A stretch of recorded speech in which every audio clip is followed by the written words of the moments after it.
Shalom, shalom. Este es el capítulo 7 en su parte final del libro del profeta Daniel, por comenzar el capítulo 1, perdón, el verso 1 del capítulo 8.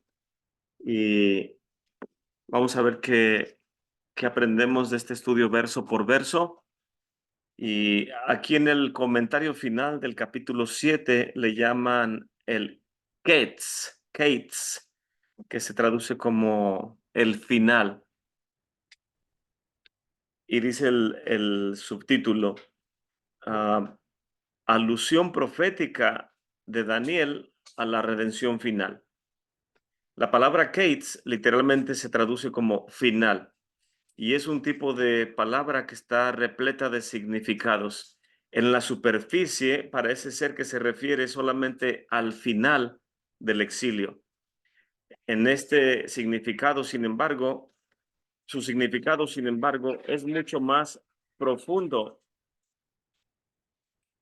Bye, Dave. ¿Quieres saludar a los hermanos? Dile shalom, hermanos. Cuídase tu hermano.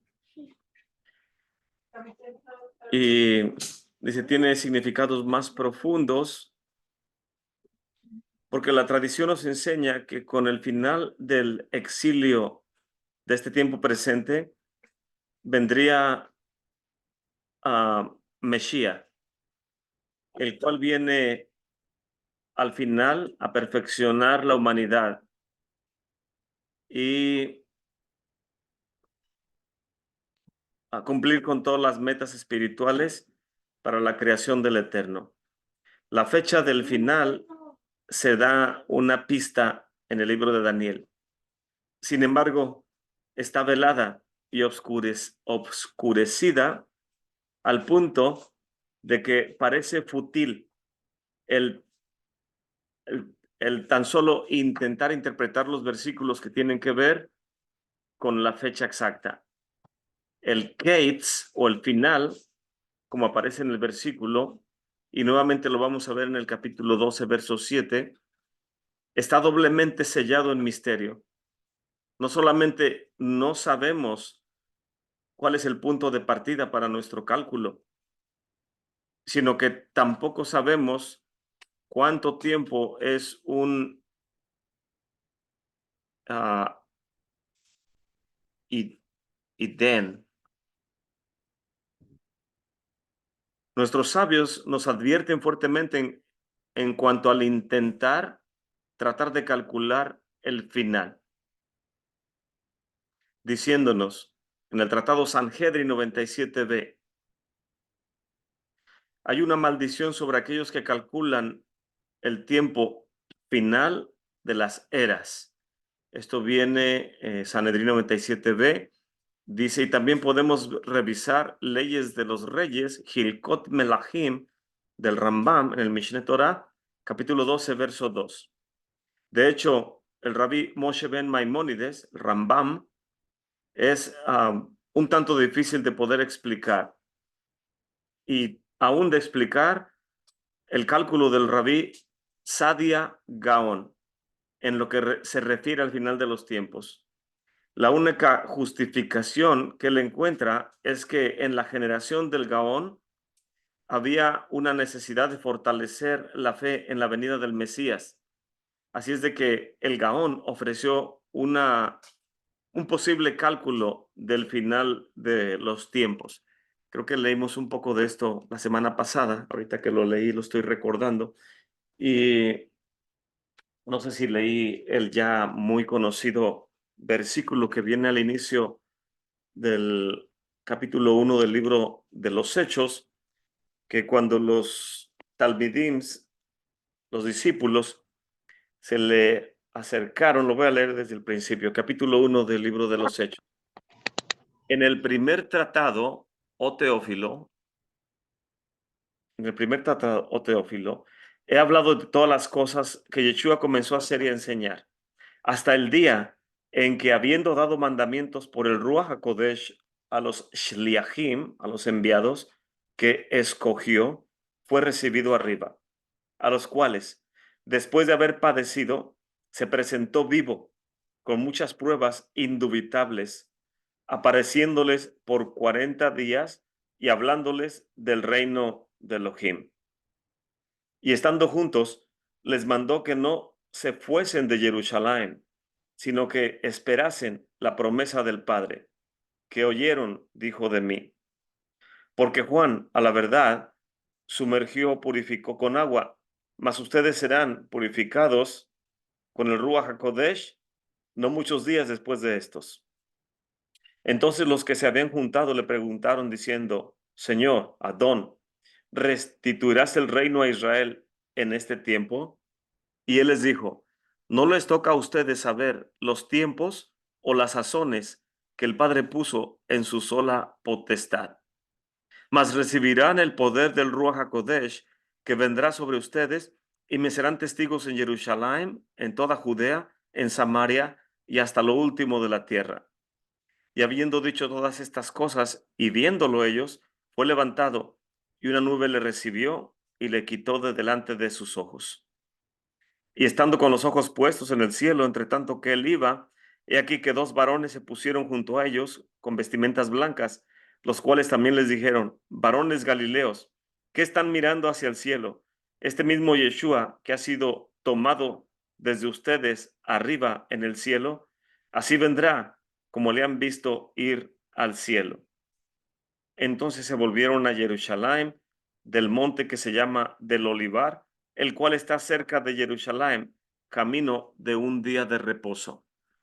Que por cierto, estaba haciendo un post, déjame ver si lo puedo encontrar, una de las fotografías que más me gustan aéreas del Monte de los Olivos. Creo que es esta. Esta la tomé de un video de YouTube y ver fotografías aéreas del Monte del Templo es una de las cosas que siempre son mis herramientas para estar aprendiendo ciertas cosas en cuanto al santuario. Pero aquí en esta fotografía de algún dron podemos ver el cementerio gigantesco que está en la parte inferior izquierda de la pantalla y es todo lo blanco que son las tumbas. Es un cementerio judío. Y vemos aquí en el muro este del monte del templo, todo este muro este, todas estas tumbas que están aquí, este es un cementerio árabe, pero también hay tumbas judías, si no me equivoco. Y esta es la famosa Puerta Dorada, que no es del tiempo del primer templo, sino fue construida en el periodo árabe y podemos ver todo el arroyo de Kidrón, que también en la literatura rabínica se le llama como el valle de sombra de muerte. Podemos, en una imagen como esta, el sol sale en la parte inferior, en el Monte de los Olivos, o detrás del Monte de los Olivos, el sol se levanta y cuando está amaneciendo, obviamente se ilumina el copete o los tres picos que tiene el Monte de los Olivos y todo el valle de Kidrón, que es todo lo que está aquí en el centro, está obscurecido.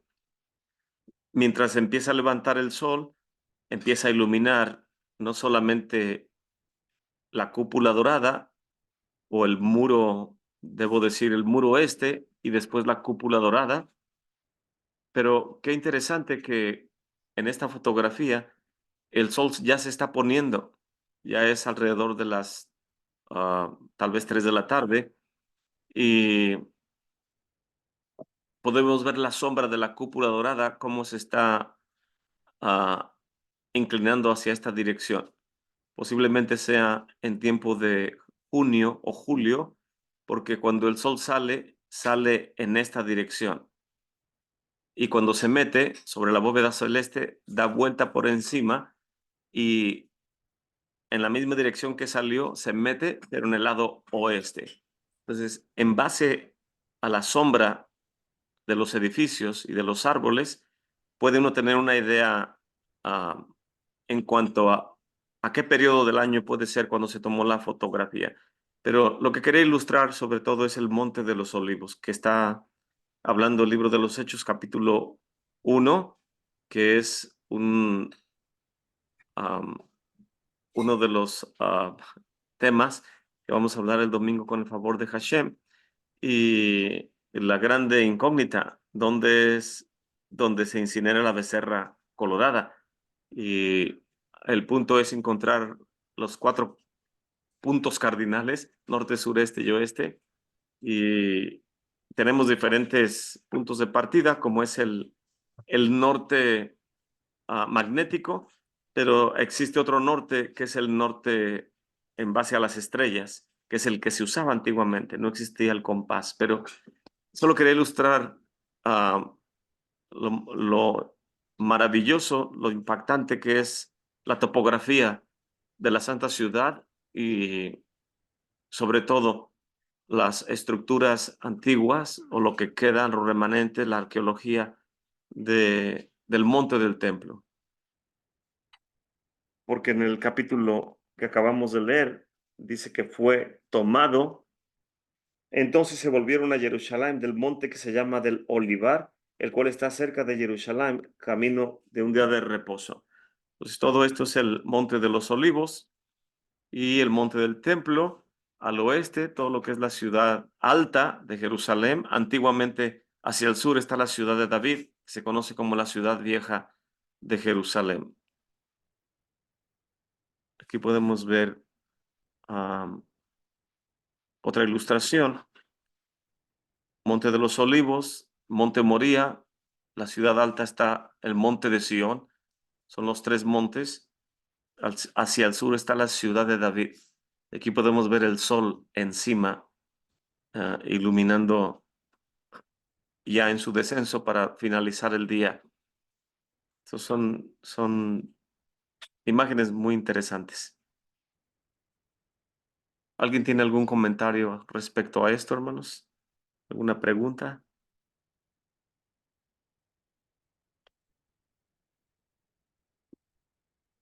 Entonces, Mesías en su ascenso, partiendo de este mundo, del mismo lugar donde la Chequina partió, le está diciendo a sus talmidims que no les toca a ustedes conocer los tiempos y sazones. Parece como si estuviéramos escuchando al Rambam o a los rabís en el tratado Sanhedrin. Si en la mente judía hay un precedente para no calcular los tiempos, y de acuerdo a lo que nos dice el comentario del libro del profeta Daniel, que es que hay una maldición sobre aquellas personas que creen tener la capacidad de poder calcular los tiempos. Entonces, si es así, ¿quién quisiera caer en maldición para intentar calcular en este contexto los, los tiempos? Entonces, lo que podemos percibir es que es algo muy delicado, que está en la mano del Eterno. Mesías mismo lo está diciendo. No les toca a ustedes saber los tiempos o las sazones que el Padre puso en su sola potestad. O sea, pertenece a, a la esfera divina, a la esfera del trono de la gloria, el revelar cuándo tomará lugar los tiempos postreros. Y el libro de Apocalipsis, el libro de Daniel, el libro de Ezequiel, ya lo hablamos, están escritos en lo que se conoce como lenguaje apocalíptico, que nos da pistas acerca de los acontecimientos que tomarán en tiempo futuro, pero no nos dan los detalles de ello. Y los rabís que intentan, como el Gaón de Vilna, que nos dice aquí el comentario, intenta fortalecer o darle una hisuk o fortaleza a la comunidad cuando necesitan una esperanza acerca de la venida de Mesías. Y se atrevió a intentar calcular acerca de los eventos postreros, pero no es porque el rabí quisiera traer sobre sí mismo una maldición, sino que al contrario está tratando de darle una fortaleza a la comunidad, una esperanza en cuanto a la redención que está a la puerta. Y está a la puerta es un término muy, muy general, porque Rab Shaul nos escribe en sus cartas y nos dice, hermanos, no quiero que ignoren que en los postreros tiempos habrá hombres amadores de sí mismos, patricidas, matricidas, aborrecedores del bien, etcétera. Y desde que lo habló hace más de 2000 años, ya está diciendo que en los postreros tiempos. Y nuestros sabios nos dicen cuáles son los tiempos finales. Si de Adán a Abraham pasaron 2 días de 1000 años, y de Abraham a Yeshua son 2000 años o 2 días de 2000 años, desde ese tiempo, los primeros 4000 años se conoce como el concepto del tiempo bíblico, más a partir de la venida de Mesías, ya ese periodo entra en lo que se conoce como los Aharit Ya'amim, en los tiempos postreros. Y puede usted buscar en la enciclopedia judaica o en la Jewish Encyclopedia, que son las fuentes de información que utiliza el mundo judío, además de muchos otros libros que los rabís han escrito. Pero en los lugares donde se nos da información generalizada, como las enciclopedias en este caso, pueden buscar artículos relacionados con el día del Señor o el mundo venidero. Y ese tipo de temas nos van a hablar que tienen varios nombres. La venida, la era mesiánica también se le conoce como el día del Señor. Y los sabios nos hablan y nos describen en ese tipo de artículos informativos para la comunidad cuando comienzan los Aharit Yamim a partir de la manifestación mesiánica más cercana. Y para los que creemos en Mesías, obviamente sabemos que los días postreros comenzaron hace 2000 años, porque aunque estamos en un tiempo presente, básicamente en la mente hebrea se divide en 3 tipos de eras. El Olam Hase, el tiempo presente, el Atid Labo, que se llama como la era venidera o el tiempo venidero, y el Olam Jabá. Y obvio que cuando Rab Shaul escribió sus cartas a Roma, Tesalónica, Galacia, todos esos lugares, cuando él escribió eso, para él lo escribió en su tiempo presente. Pero además de que era su tiempo presente para él, ya alumbraban los Aharit Yamim, porque nuestros sabios nos dicen que con la venida de Mesías, él establecería una congregación escatológica. Y es precisamente lo que está tomando lugar en el libro de los Hechos. Capítulo 1 nos está preparando para explicarnos en el capítulo 2 acerca de la venida del Ruach HaKodesh, que es la promesa de restauración, pero no es la plenitud de la promesa. La promesa del Padre es la restauración o la redención total de todas las cosas. Y vemos que cuando tomó lugar en el monte del templo que el Ruach HaKodesh cayera sobre los creyentes, obviamente se establece la congregación escatológica, pero no es la plenitud, no es la Geulah Shelema, no es la redención completa que se esperaba desde tiempos antiguos, como Moshe Rabbeinu nos lo dijo en el libro de que me lo busco, de Deuteronomio, creo que es el capítulo 9 y en el capítulo 10,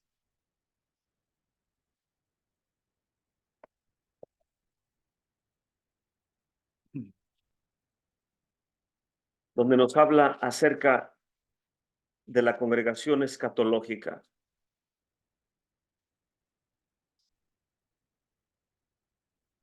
Se le llama el día de la asamblea.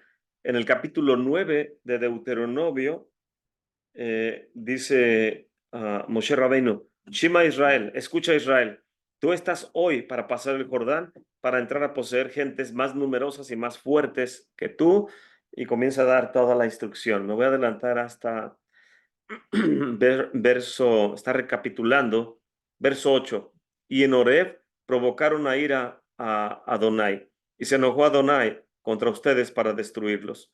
cuando yo subí al monte para recibir las tablas de piedra, las tablas del pacto que Adonai hizo con ustedes, estuve entonces en el monte 40 días y 40 noches, sin comer pan ni beber agua. Y me dio Adonai las 2 tablas de piedra escritas con el dedo de Elohim. Y en ellas estaba escrito conforme a todas las palabras que les habló Adonai en el monte del medio del fuego. Y miren lo que dice, en el Yom HaKahal, en el día de la asamblea. Y el día de la asamblea es cuando el Señor está dándole una probada, bendito es Él, acerca de lo que sería la congregación cuando viniera Mesías. El capítulo 10 vuelve a recapitular en este contexto. Dice, en aquel tiempo, Adonai me dijo, lábrate 2 tablas de piedra como las primeras, y sube a mí al monte, hazte un arca de madera, y escribiré en aquellas tablas las palabras que estaban en las tablas primeras que quebraste, y las pondrás en el arca.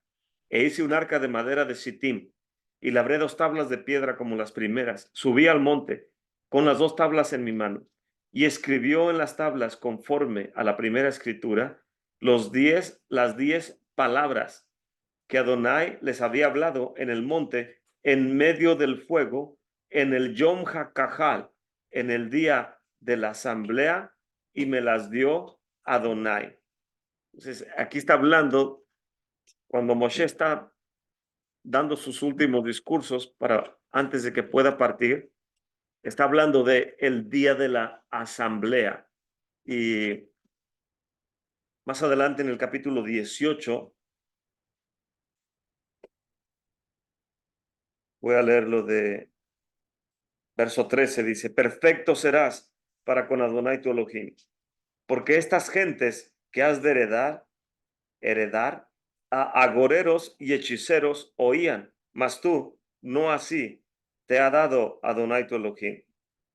Verso 15, profeta de en medio de ti, de tus hermanos, como yo, te levantará Adonai tu Elohim, y a él escucharás, conforme a todo lo que pediste a Adonai tu Elohim en Horeb, en el Yom HaKahal, en el día de la asamblea, diciendo, no vuelva yo a oír la voz de Adonai mi Elohim, no vea yo más este grande fuego para que no me vaya a morir. Dice el verso 17, y Adonai me dijo, bien han dicho, profeta les levantaré de en medio de sus hermanos, como tú, como Moshe, y pondré mis palabras en su boca, y él les hablará de todo lo que yo les mandare, de todo lo que yo le mandaré. Mas será que cualquiera que no escuchara mis palabras, que él va a hablar en mi nombre, yo le residenciaré. Entonces vemos aquí que en el libro de Deuteronomio, nuestro Padre Celestial, bendito sea su nombre, está hablando ya desde el capítulo 9 y el 10, por medio de Moshe, hablando acerca de la necesidad de una congregación escatológica. La congregación instituida por Mesías en los tiempos postreros. Quiere decir que cuando viene Rab Shaul y escribe sus cartas, porque Mesías mismo dice, instrumento me es este para enviarlo y llevar este mensaje de salvación. Entonces, ahí vemos que Yeshua, de la tribu de Judá, escoge a Rab Shaul, al rabino Saulo de Tarso, para enviarlo a cumplir un propósito. Y Saulo de Tarso es de la tribu de Benjamín. Y siempre vamos a ver a Yehuda y a Benjamín haciendo la tarea de redención juntos. Y Benjamín, dice su padre, es como un lobo rapaz que cuando agarra un hueso no lo deja para la mañana, cumple para lo que se le manda, cumple la tarea a plenitud.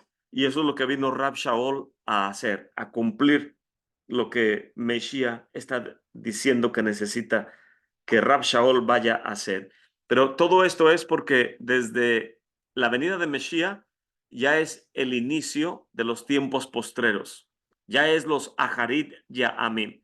Ya pasaron 2000 años a partir de que vino Mesías y de que se escribió el Brit Hadashah, y estamos a punto de entrar en la era mesiánica.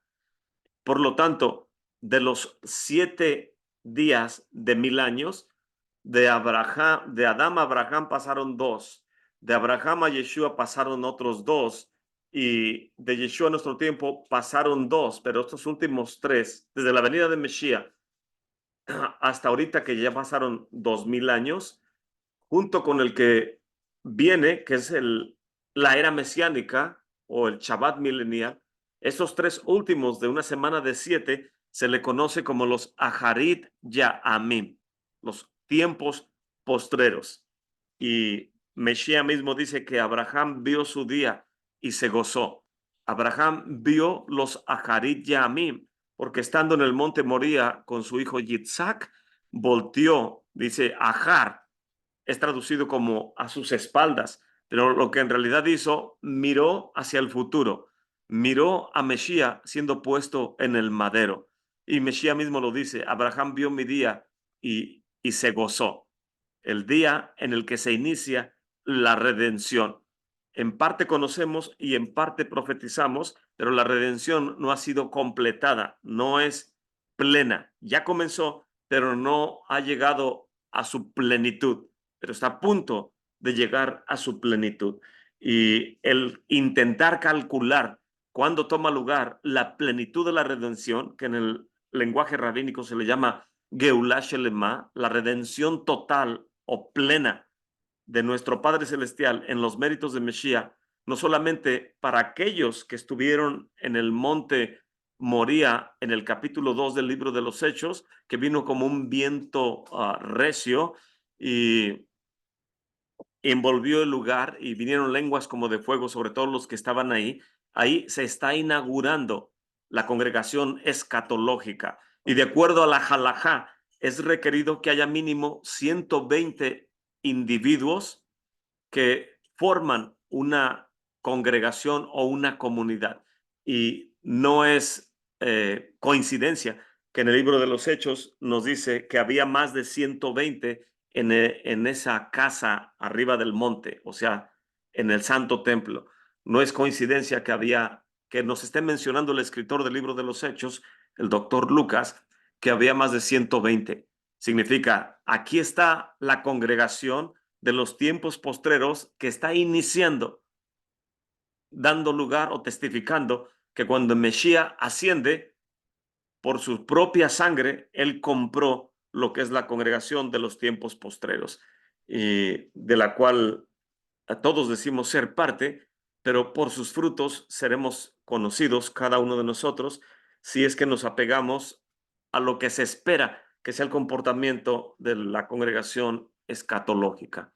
Entonces, fue todo un recorrido largo para explicar ese capítulo 1 del libro de los Hechos y el por qué el Gaón de Vilna intentó explicar un poco o darle fortaleza, Jisuk, a la comunidad cuando intentó calcular lo postrero de los tiempos. ¿Alguien tiene algún comentario o pregunta, hermanos?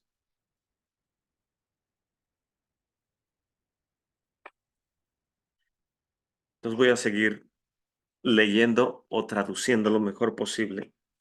Aquí en la nota de pie de página, para terminar el capítulo 7. Daniel mismo estaba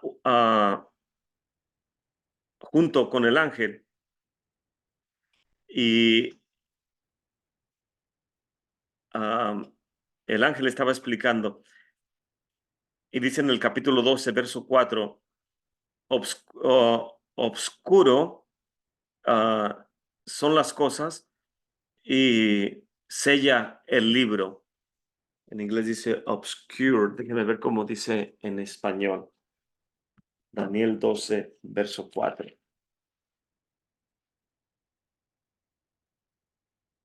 Tú, empero, Daniel, obscurece, ¿no? Cierra las palabras y sella el libro hasta el tiempo del fin.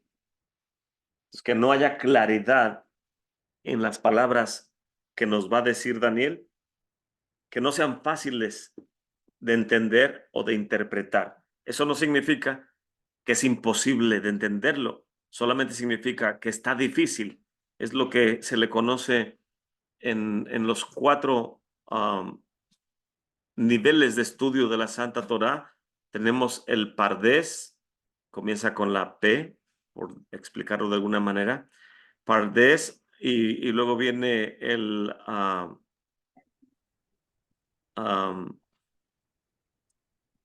es la manera más simple de poder estudiar la escritura. Y luego sigue se me fue el nombre. El Darash. No, el Darash es el tercero. El Remés, sí, gracias, hermano. El Remés. Viene el Pashat, perdón, se dice Pardes, que se traduce como el huerto o el jardín. Y de Pardes viene el Pashat, que es literal el Remés, que alude a otro pasaje. El Darash, que es la aplicación de lo que estamos entendiendo. Y el Sod, que se traduce como misterio o escondido. Entonces, podemos ver en este contexto que el ángel es como si le estuviera diciendo, escribe la visión en lenguaje Sod, obscurécela y séllala para que se interprete hasta el final de los tiempos.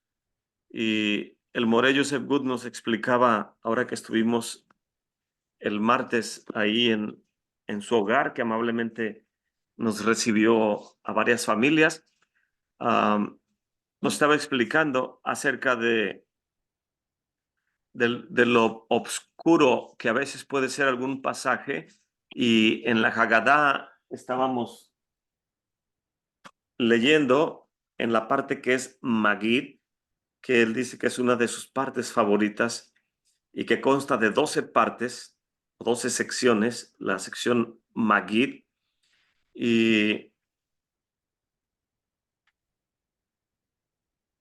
los rabís están disertando acerca de que qué se entiende como un día o una noche y todos los días de tu vida, y, y ellos mismos están disertando, a ver si lo encuentro.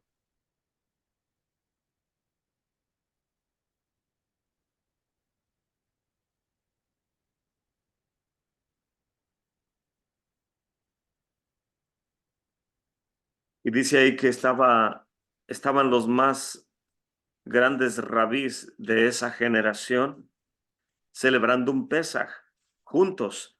Y dice el Morello, ¿qué tiene de peculiar esa explicación?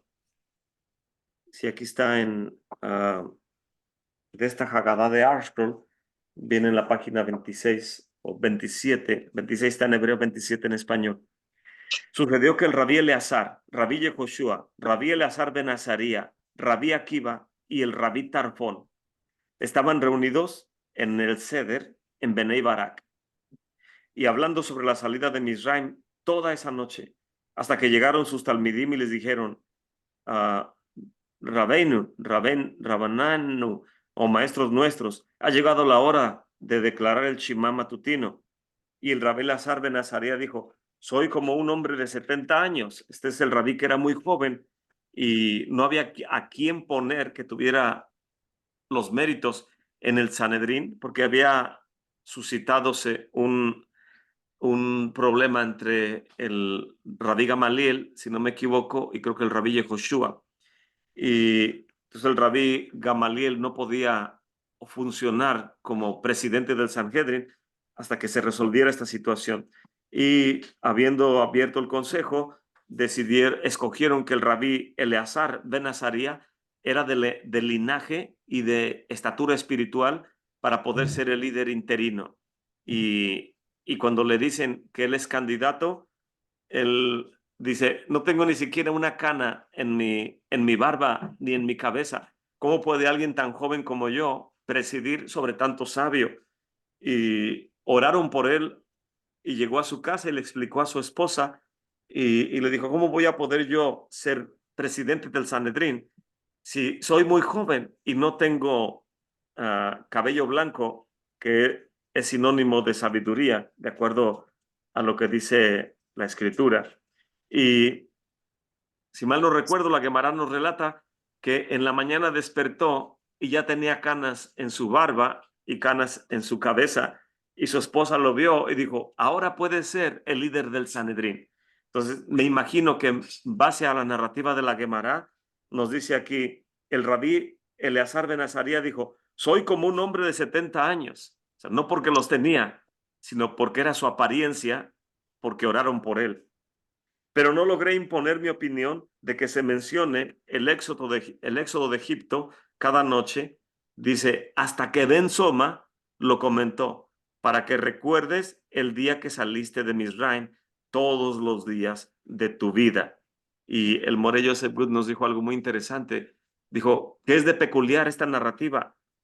No solamente que están los rabís más grandes de esa generación, y Rabí Eleazar es de la casa de Shimai, Rabí Yehoshua es de la casa de Hillel, Rabí Eleazar ben Azaría es muy joven, pero es el líder del Sanedrín, y Rabí Akiva, también muy famoso, y Rabí Tarfón.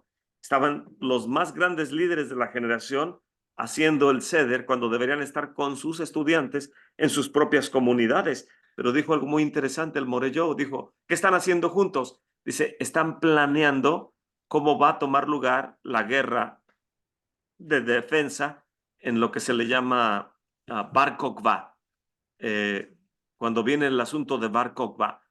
Están todos poniéndose de acuerdo. Y no solamente están poniéndose de acuerdo, sino que nos enseña algo más, dice el Moré Joseph Good. Otro punto interesante, dice, hasta que Ben Soma lo comentó. Y dice el Morello, ¿quién es Ben Soma? ¿Por qué no dice hasta que el rabí Ben Soma? Y el Morello dice, qué interesante, que están los más grandes rabinos de toda la generación planeando la defensa contra el Imperio Romano en el asunto de poder mandar al hijo de la estrella Bar Kokhba, que Rabbi Akiva creía que era el Mesías, y de donde se derivan muchos más temas de discusión. Pero, ¿quién es Ben Soma? Dice el Moré Joseph Good.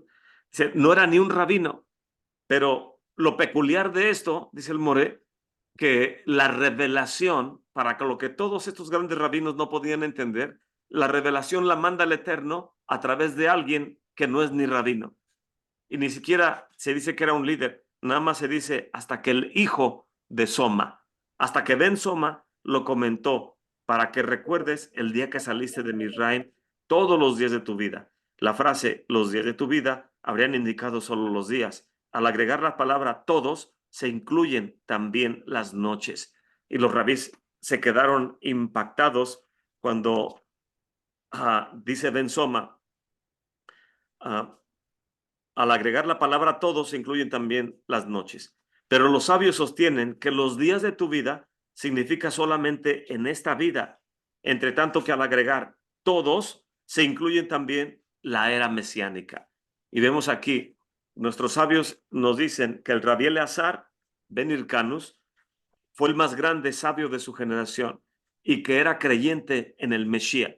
El más grande sabio de la generación y es creyente en Mesías y es de la escuela de Shimai, no entendía lo que significa todos los días de tu vida, hasta que vino alguien que es un donadie y dice, todos los días incluye los días de la era mesiánica.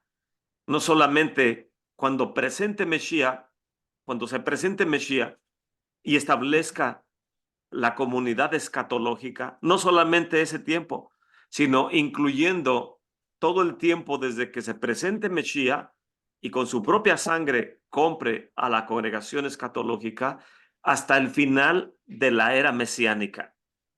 Entonces, los días del Mesías, y ese fue el título que le puse a mi programa de radio hace muchos años, los días del Mesías incluye a partir de la manifestación del Mesías o el inicio de la era mesiánica hasta el final de lo que es literalmente la era mesiánica, que es un día de 1000 años o un Shabbat milenial. Y ahorita ya pasamos 2 días de 1000 años, que son los Aharit Yamim, los tiempos postreros, y nos falta entrar a la era mesiánica y terminarla por 1000 años. 3 días de 1000 años es lo que se conoce como Aharit Yamim en sus diferentes épocas o tiempos. Entonces, solo quería aclarar un poco la importancia de entender todos estos conceptos, aunque ni siquiera intentemos calcular los tiempos. ¿Algún comentario, alguna pregunta de esto, hermanos?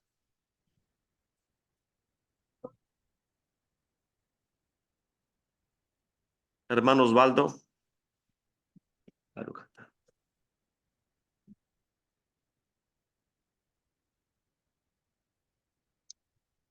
Va a decir el hermano Osvaldo, hermano, acá ya es medianoche, no haga preguntas a esta hora. Voy a continuar leyendo. O anda viajando, perdón, hermano. Baruch Hashem.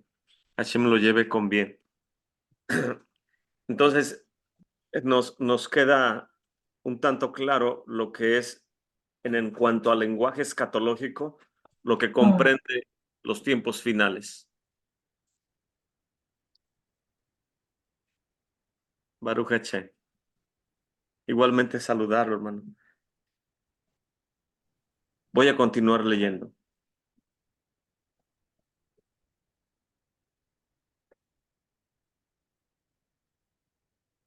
Creo que alguien no escuchó. O no se escucha para algunos.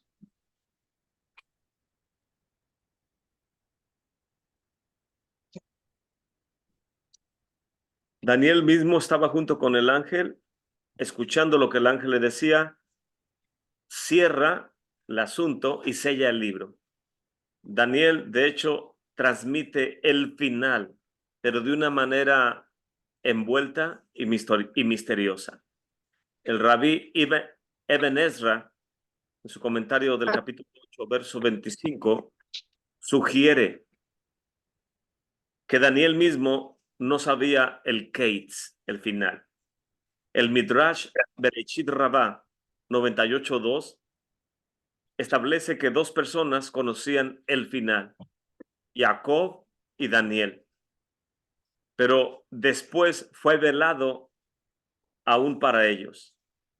El rabí Moshe ben Nachmanides Ramban, en su comentario en su libro Sefer HaGeulah, el libro de la Geulah, en el capítulo 4, Geulah es redención, de ahí viene la palabra Goel, el redentor, la Geulah Shelema, la redención plena o final, y el Ramban, Rabí Moshe ben Nachmanides, en su libro de la Sefer HaGeulah, interpreta un versículo en el Tratado Sanedrín 97b, y él dice que se entiende como que en el sentido de que aún los Tanaim y los Amoraim en el periodo de la Gamará estaban errados cuando intentaban revelar el secreto de los tiempos finales. Es el comentario del rabí Nachmanides en cuanto al concepto de los tiempos finales que habla la Gemara en el Tratado Sanedrín 97b. Solamente para aclarar un poco estos conceptos, tenemos los sabios, usted lo puede encontrar en Wikipedia, ahí viene cuando pone Tanaim, aparecen gráficas acerca del periodo de todos los sabios de Israel. Pero en tiempo de Yeshua, antes de Yeshua, estaban los pares, como se le llama en hebreo Sugot. Y de ahí es donde viene la escuela de Hillel y de Shammai, de las dos, cuando eran los pares, dos líderes. Después de los Sugot, viene el periodo de los Tanaim. Y los Tanaim podemos entender lo que es el periodo de los sabios de la Mishnah. Y como este periodo de los Sugot y de los Tanaim es un periodo en el cual se le imponía las manos a los líderes y se les derramaba el aceite de la unción sobre su cabeza, en ese contexto son autoridad para la comunidad. Y los comentarios que hacen los Tanaim, en este contexto, los escritos de la Mishnah son autoridad para la comunidad.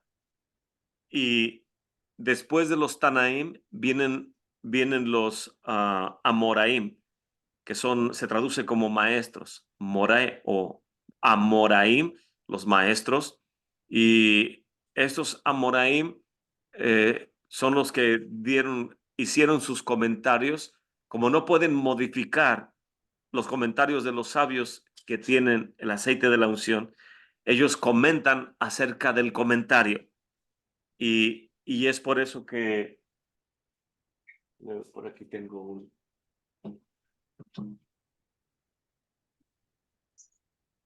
Y es por eso que las hojas de la Gemara vienen escritas de una manera muy, muy peculiar, por decir. Viene la Torá aquí, si no me equivoco, me aseguro. Creo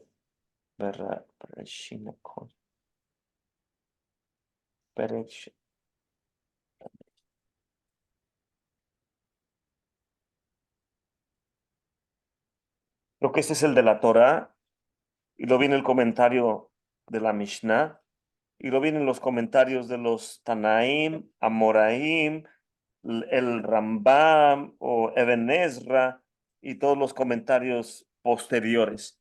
Entonces, cuando ellos estudian, cuando los jóvenes en la yeshiva estudian la Santa Torá, nadie puede interpretarla porque la misma Torá no nos explica. Tiene que ir uno a los comentarios más antiguos, en este caso es la Mishnah. Y de ahí puede uno permitir que la sabiduría de los sabios, que se le llaman los ojos de la comunidad, porque ellos vieron cosas que nosotros no vieron, comentan de lo que aprendieron de sus maestros y de sus padres y de sus abuelos. Toda esa información en referencia a un versículo o de versículos de la Torá, hacen su comentario. Y después viene el otro comentario de los Torá, es el núcleo. Y luego viene el comentario periferial, que es la Mishnah. Y como nadie puede cambiar ni la Torá, ni el comentario de los que tenían la imposición de manos y el aceite de la unción, lo que vienen los rabís o amoraín posteriores a hacer lo que es la Gemara, hacen su comentario en referencia a lo que ya se dijo allí. Y después de los Amoraim, creo que vienen los Rishonim, se traduce como Rishon o primeros, y luego después vienen los Aharonim. Los Rishonim, creo que entre ellos están periodo desde el año 1000, 1100, 1400, en los cuales está el Rambam, Moshe ben Maimónides, y todos sus contemporáneos. Y la generación que viene después de él son los Aharonim, y luego ya después vienen todos los rabís de periodo más moderno. Pero qué peculiar es que cuando alguien va a estudiar la Torá, aún en tiempos del Brit Hadashah, puede usted imaginarse eso, en tiempos del Brit Hadashah, la gente no podía decir, acompáñeme a Primera de Corintios, o ponga su dedo ahí y vamos a Tesalonicenses, porque no existía. Cuando Mesías habla, no existen las cartas de Rab Shaul. Entonces, Mesías tiene que ir al comentario, no de Rambam ni de Rashi, porque obviamente no estaban, pero hasta cierto punto sí estaban, porque lo que comenta Rambam y Rashi son comentarios de los sabios anteriores. Entonces, lo que viene viajando en el marco mental de la comunidad desde el Sinaí está siendo llevado dentro de la comunidad en sus diferentes épocas. Entonces, hasta cierto punto podemos decir que los comentarios de Ramban y Rashi, porque tienen un punto de partida anterior a ellos, y el anterior a ellos está conectado con algo anterior a ellos, entonces todo está conectado. Y el punto que quiero establecer es que en estos tiempos modernos, el tratar de estudiar un pasaje de la Santa Torá o de los profetas utilizando otro tipo de fuentes modernas e ignorar la manera en cómo estudian los sabios, es como ignorar cómo estudiaba Mesías y ignorar cómo estudiaba Rab Shaol. Si, si queremos apegarnos al texto, hay que agotar recursos en cuanto a cómo se debe de estudiar la Torá. Y habíamos comentado que en el Sidur también viene las 13 reglas del Rabí Ishmael, que todo el mundo las utiliza en el mundo judío para estudiar la Santa Torá. La pregunta es, en nuestros tiempos postreros, en estos tiempos modernos, ¿quién utiliza las 13 reglas del Rabí Ishmael para su estudio semanal? ¿O quién agarra a Rashi o al Rambam o comentarios de los Rishonim o a Haronim para poder desarrollar su comentario de la Parashá? Esas preguntas interesantes que, que nos da un punto de partida de cómo el pueblo de Israel nos movemos. Y si alguien no opera de esa manera, no se entiende que sea parte de la comunidad porque dice ser Israel, pero no se comporta como Israel, no estudia como Israel, no medita como Israel. Es un reto grande, no es algo sencillo, pero es un caminar, es un proceso. Y entre más pronto seamos Israel, es más confortable. Baruch Hashem. ¿Algún otro comentario, hermanos?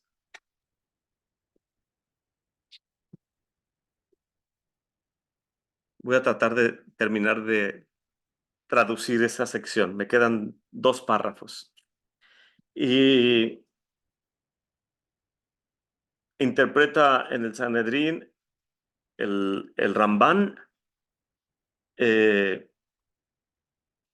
diciendo que aún los Tanaim y Amoraim, o sea, los sabios de la Mishnah y de la Gemara, erraron cuando atentaban a revelar el secreto de los tiempos finales. Aún así, interpretaciones de estos versículos y supuestos cálculos exactos abundan. El Rabí Moshe Ben Nachmanides, en su Sefer Hageulah y también en su comentario en Mayanei HaYeshua, justifica la búsqueda del final. La prohibición en cuanto a si debemos o no calcular, ellos mantienen, se entiende solamente que lo pueden hacer aquellos quienes basan sus fechas firmes en una investigación que creen que es veraz, mas sin embargo ellos mismos saben que corren el peligro de perder su fe y que puedan ser llevados por un camino equivocado. Para, para las comunidades judías es muy preocupante que alguien intente meterse en áreas obscuras sin tener el entendimiento suficiente y que cuando logre creer entender algo que nadie le explica, pensar que tiene la razón, se va a estar apartando de los demás uh, que no quieren arriesgar a, a que puedan tal vez desviarse. Tanto como puede ser que se le revele, como puede ser que no. Tanto como puede ser su entendimiento, como puede ser que sea del cielo. No lo sabemos. El camino seguro es que permanezcas con tu comunidad y con la nación y que te sea revelado en un mundo perfecto. Así debe de ser. Que indaguemos, oremos, ayunemos y pidamos del cielo que se nos revele y que no nos aislemos.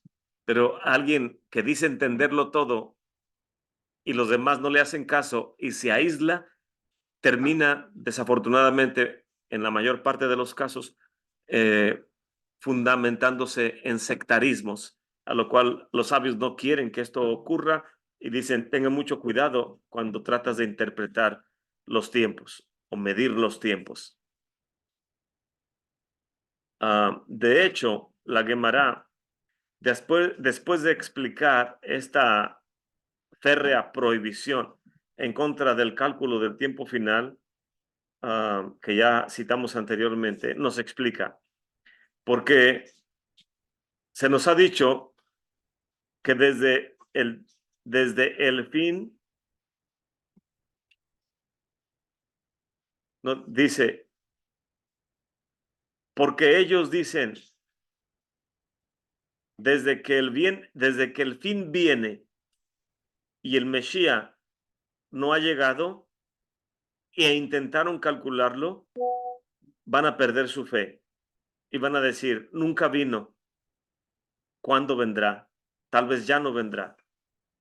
En lugar de esto, debemos mejor esperar por él, como ha sido dicho, y aunque tardare, yo le esperaré. Parte de los 13 principios de la fe.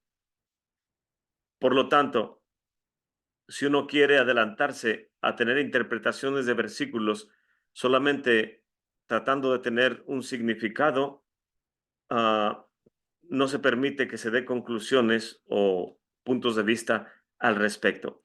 Este punto de vista no es compartido por el rabí Maimónides en su carta, que se traduce Igeret, es carta, Igeret Temán, o su cartas a Temán, quien parece ser su punto de vista, que es una prohibición incondicional.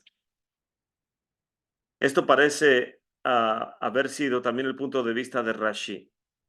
Después de haber dado su explicación en los versículos que tienen que ver con el tiempo final, Rashi concluye, pero nosotros debemos esperar la promesa de que nuestro rey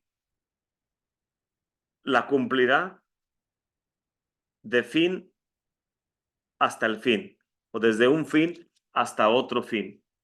Y si el fin interpretado por un comentarista se cumple y nada sucedió, sabemos que fue un cálculo errado.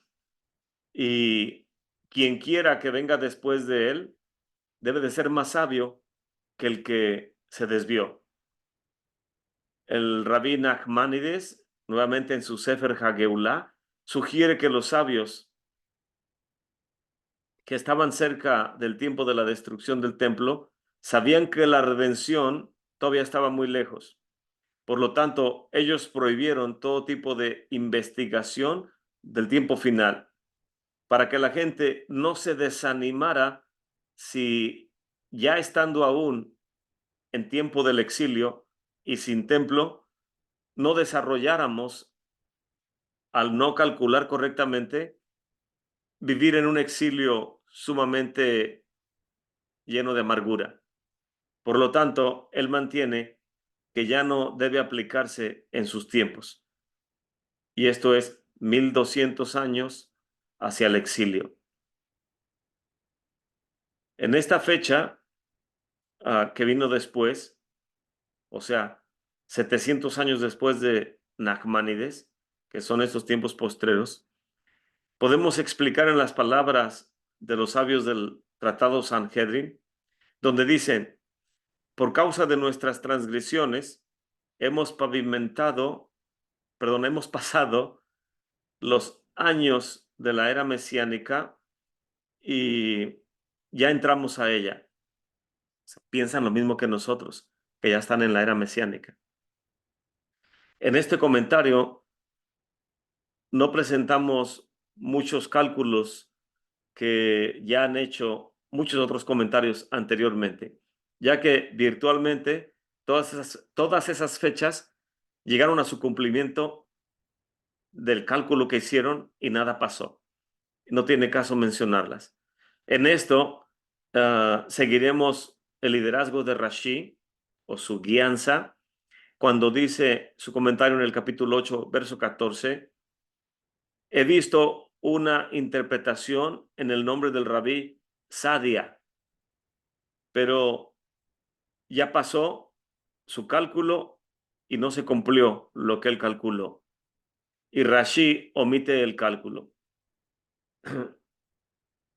Para, para no dejar estos versículos sin interpretación, debemos traer la interpretación de Rashi y buscar obtener la reconciliación con esos versículos. Ya se acabó esa. Con esos versículos. Sí, ahí termina ya el comentario de la parte final del capítulo 7. ¿Alguien tiene algún comentario respecto a esto, hermanos? Que no ha entrado al capítulo 8 y también tiene una nota al pie de la página, la cual la voy a leer. Dice, capítulo 8, nota preparatoria antes de entrar al capítulo 8. Desde aquí, el libro comienza en su escrito nuevamente a estar en hebreo. O sea, del capítulo 7 hasta a capítulos anteriores, habíamos dicho que estaba en arameo. Y ahora aquí nos dice el comentario que el capítulo 8 ya nuevamente toma lugar en la escritura ahora en hebreo. Esto no necesita ser explicado más adelante, ya que el hebreo es el lenguaje de la profecía divina. Y específicamente, qué propósito tan importante que comience aquí en el capítulo 8, como se nos dice en el Leshon HaKodesh, en la lengua sagrada. Lo que requiere explicación es por qué la primera parte de Daniel está en arameo. Este libro comienza en hebreo hasta el capítulo 2:4, donde al inicio del versículo, los, los caldeos hablaron al rey en el lenguaje arameo. Pero el resto del versículo, o sea, el inicio de un largo y directo comentario, está en arameo. De ahí en adelante, todos los capítulos, desde el capítulo 2 hasta el 7, están llenos de frases o comentarios de Daniel, de los reyes y de otras personas. Y como tal, todo esto está en arameo. Ya que mucho del texto consiste en frases que dijeron los autores en arameo, la narrativa y la explicación de lo que toma lugar también se tiene que dar en arameo. Por lo tanto, el capítulo 6 describe eventos que tomaron lugar donde en tiempo del gobierno del Medo, y todo esto es en arameo, el cual era el lenguaje oficial del reinado. Como lo podemos ver también en el libro de Esdras, capítulo 4, 19 al 22 y capítulo 7 del 12 al 16. Pero como lo señalamos antes, al inicio del capítulo 7, en el verso 1, desde el capítulo 7 hasta el final del capítulo 7, todo el capítulo 7, solamente son visiones de Daniel.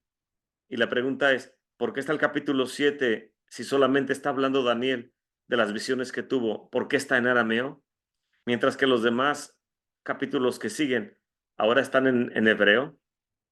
Tenemos que tener en mente que no solamente es el capítulo 7 el que está escrito en arameo, sino que la visión misma, Daniel, cuando preguntó en el versículo 16 y el ángel le respondió desde el verso 17 al 27, todo eso está en arameo.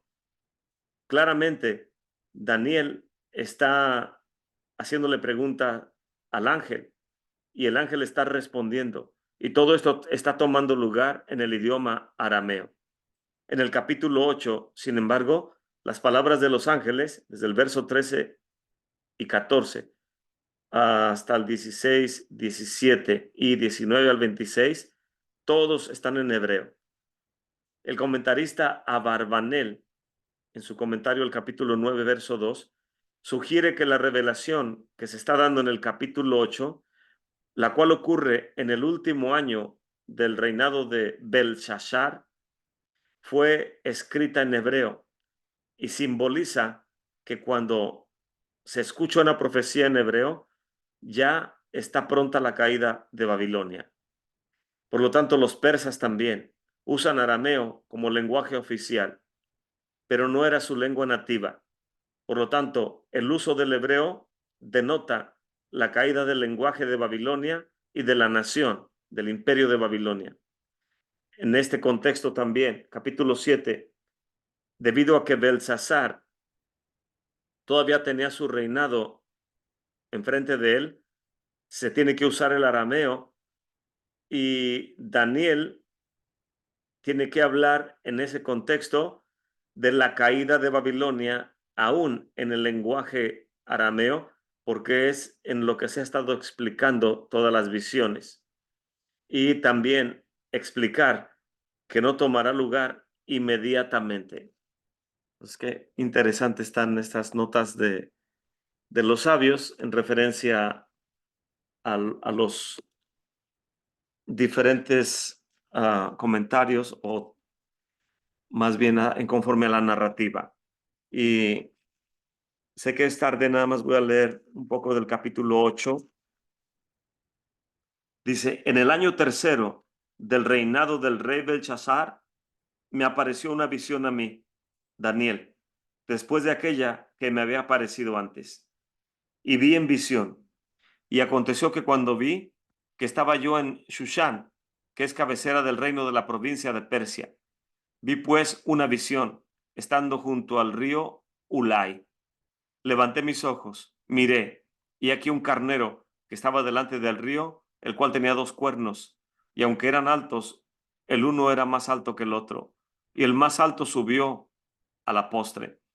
Y vi que el carnero hería con dos cuernos, perdón, con los cuernos, al poniente, al norte, al mediodía, y ninguna bestia podía parar delante de él, ni había quien escapase de su mano, y hacía conforme a su voluntad, y se engrandecía. Y estando yo considerando, he aquí que un macho cabrío venía de la parte del poniente sobre la haz de toda la tierra, el cual no tocaba la tierra. Tenía aquel macho cabrío un cuerno notable en medio de sus ojos. Y vino hasta el carnero que tenía los dos cuernos, al cual había yo visto, que estaba delante del río, y corrió contra él con la ira de su fortaleza. Y vi que llegó junto al carnero, y se levantó contra él, lo hirió, quebró sus dos cuernos, porque en el carnero no había fuerzas para parar delante de él.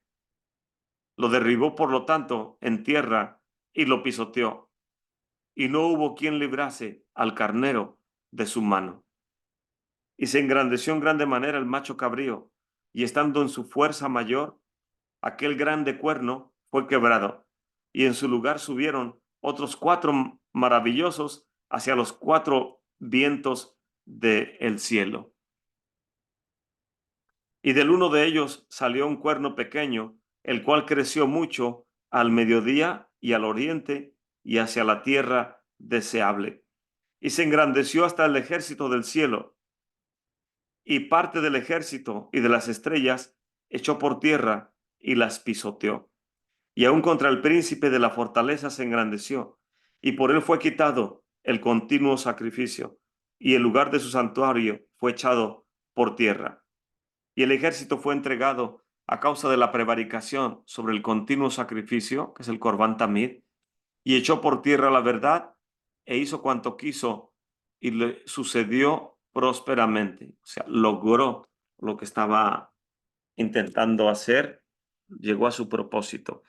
Entonces aquí podemos ver que está hablando de posiblemente la abominación desoladora, la mitad de la tribulación, donde el falso Mesías, que cosa interesante en los días que estamos pasando, eh, en el día 10 de Nisan, que ya pasó obviamente, eh, entró Yeshua en la santa ciudad de Jerusalén para limpiar la ciudad, hacer lo que se llama ceremonia Bedikat Hames. Cuando uno saca de su casa toda la levadura, Mesías viene y limpia los cambistas, revuelca las mesas con las palomas y les dice, la casa de mi padre será llamada casa de oración y ustedes la han hecho una cueva de ladrones. Entonces vemos que Mesías está preparando desde el día 10, limpiando toda la levadura, limpiando toda la casa, y la gente lo está examinando, va a ver que no hay ningún error, ningún defecto en él,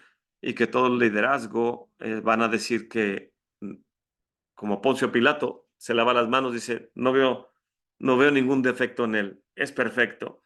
Y en ese contexto, Mesías cumple lo que requiere la Torá. Y vemos que el falso Mesías, cuando viene en el libro de Apocalipsis, a la mitad de la semana, entra al santuario y se sienta como si fuera de la tribu de Judá. Y el Morello Según nos enseña en ese contexto que esto toma lugar en el día 10 de Nisan, porque el falso Mesías está imitando al Mesías, dicen los rabís. ¿Cuáles son las religiones más prósperas de este tiempo final? Las que dicen tener verdad, pero son mentira. Y dicen los rabís, ¿cuáles son ellas? La religión de los musulmanes y el cristianismo. Dice, porque ambas reconocen a Abraham como patriarca y hablan del Mesías y hablan del pueblo de Israel, de la Santa Torá, pero ellos dicen que ellos son Israel, que vienen a reemplazar al pueblo de Israel. Ismael quiere reemplazar a, a Isaac, y el cristianismo, la Santa Madre Iglesia, quiere reemplazar al pueblo de Israel. Entonces, ¿por qué son prósperas? Porque le dan a la gente lo que la gente quiere escuchar. La gente no quiere caminar como un verdadero israelita en el cual no hay ningún defecto, como lo dijeron de Natanael. Y Mesías dijo, antes de que Felipe te llamara, cuando estabas debajo de la higuera, te vi. Y dice, Señor, ¿cómo me viste? Cuando Felipe, antes de que te llamara, te vi. Y dice el Morello Sevgud en los comentarios, podemos entenderlo, que Mesías lo vio en la era mesiánica, porque Natanael estaba pidiendo que ya viniera la redención, y era propio, de acuerdo a lo que nos narra el profeta Miqueas, que en aquel tiempo postrero todo judío se iba a poner debajo de la vid o debajo de la higuera a anhelar, a añorar, a orar por la Geulah Shelema. Cuando este Natanael se pone a orar y le dicen, ven, hemos encontrado al Mesías, a Ben Yosef, al siervo sufriente de Nazaret. Dice, el de Nazaret puede salir algo bueno, si es de ahí lo peor de lo peor. Dice, le dicen, ven y ve, porque en la tierra de Israel todo es, como dice el More Joe, perdón, el More Rico, tiene que ser verificable, dice él, y comprobable. Cuando la Gemara en el comentario de la Gemara, que se le llama el Yerushalmi,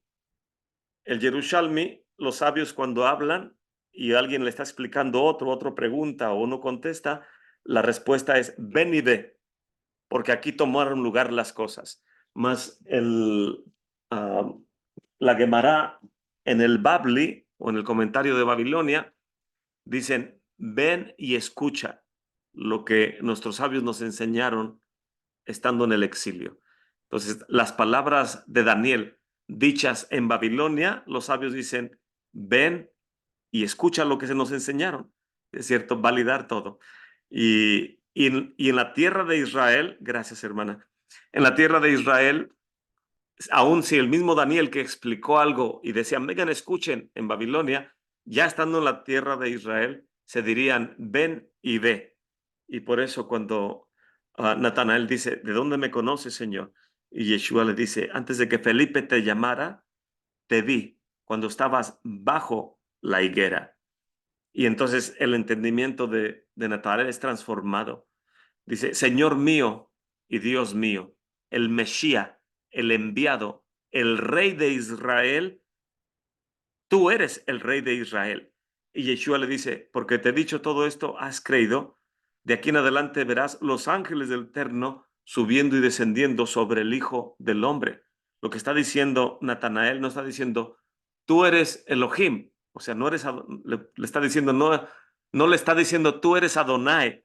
Le puede decir que él es un Elohim, que se traduce como un líder o como un alto rango, un oficial de alto rango, pero lo que en realidad está dándole a entender o está dando a entender con sus palabras, está diciéndole, tú eres el rey de Israel, tú eres el que se sienta en el trono, tú eres el hijo de Elohim, tú eres el rey de Israel, Señor mío y Elohim mío, líder, rey de Israel. Es lo que le está reconociendo. Y todo porque un israelita sabe conducirse y sabe dónde orar y cómo orar. Y cuando esa persona sabe cómo hacerlo, el testimonio sube al trono de la gloria y Mechía se da cuenta de ello. Entonces, qué importante debe de ser para los creyentes que se nos reconozca por nuestra conducta, por nuestras palabras, por nuestros hábitos. Y solamente quería señalar eso enfáticamente, que siempre lo hago así. Bueno, aquí me voy a detener